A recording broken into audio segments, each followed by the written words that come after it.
नमस्कार आदाब, आप देख रहे हैं ऑनलाइन न्यूज इंडिया। आपके साथ मैं हूं मोहम्मद अफजल आलम। आज तक सबसे तेज और भारत का नंबर 1 चैनल। लेकिन देखिए कि भारत के नंबर 1 चैनल ने कल क्या हिमाकत की है, क्या गलती की है।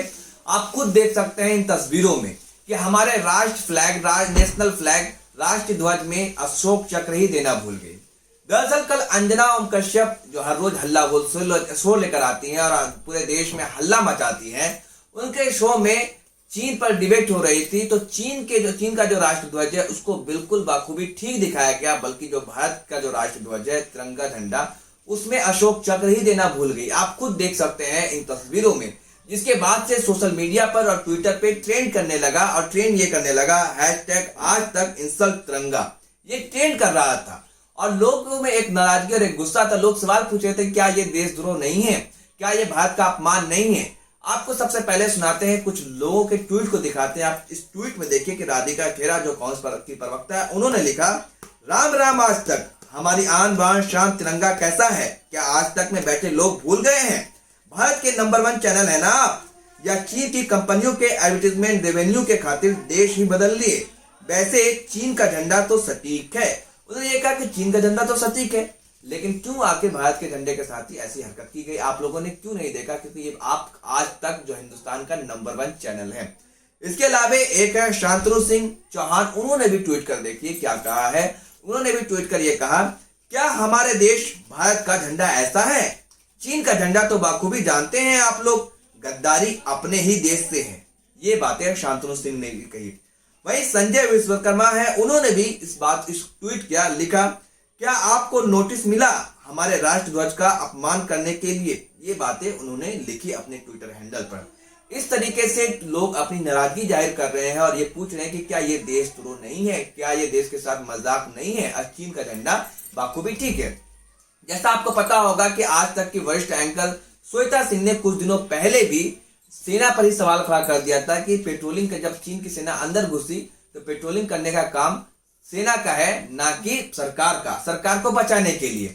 इसको लेकर जो लोगों में गुस्सा, नाराजगी थी, खूब देश भर में ये चर्चा हुई, बातें हुई अंजना श्वेता सिंह के खिलाफ कि जो सैनिक हमारे सरहद पर निगरानी करते हैं, अपनी जान जोखिम में डालकर अपनी जान की परवाह नहीं करते, आप उन पर ही सवाल कर रहे हैं। इसी को लेकर उन पर एक लीगल नोटिस भेजा गया है। आज तक और श्वेता सिंह को लीगल नोटिस भेजा गया, उनसे जवाब मांगा गया, जवाब तलब किया गया कि आपने ऐसी हिमाकत कैसे की कि हमारे देश के जाबाज सैनिकों के ऊपर ही आपने सवाल खड़ा कर दिया।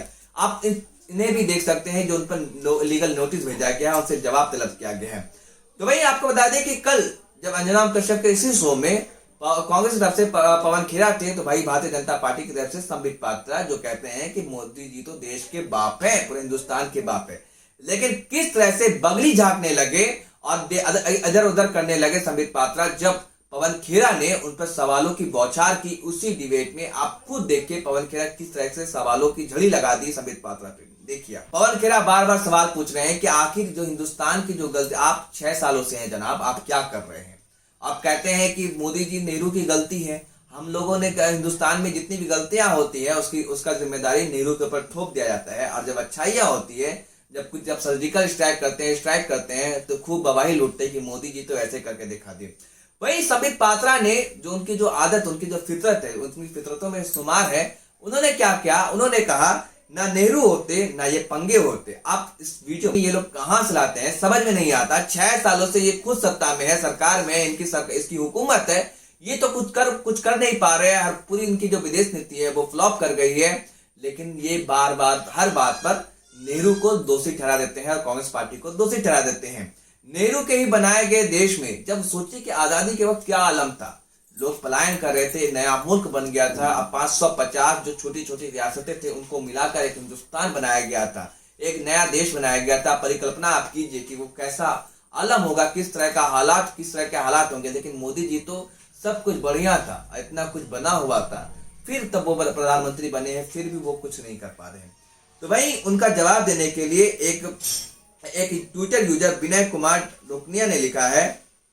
तो वही संबित पात्रा का जवाब देने के लिए एक ट्विटर यूजर विनय कुमार डोकानिया ने लिखा, ना मोदी होते ना ये दंगे होते। ये संबित पात्रा को जवाब दिया। आप खुद अंदाजा लगाइए और सोचिए कि गलती जब हो रही है तो नेहरू पर थोप दिया जाता है, और जब अच्छाई होती है तो डंका बज रहा है, मोदी जी का डंका बज रहा है। मोदी मीडिया भी उसी रफ्तार में चिल्लाता है, उसी तरीके से चिल्लाता है।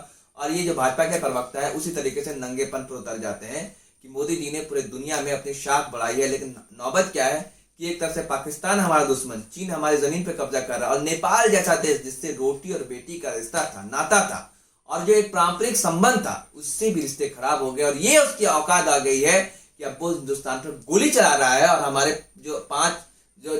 हमारे जो एक भारतीय उनके नागरिक हैं, आपने देखा होगा कुछ दिन पहले बिहार की मोतिहारी में, वहां पर एक जवान से एक व्यक्ति की मौत हो जाती है नेपाली सैनिक के गोली से, और 4 लोग घायल हो जाते हैं और एक लोगों को पकड़ कर ले जाती है। तो आप खुद सोचिए कि कितनी कैसी हमारी विदेश नीति है।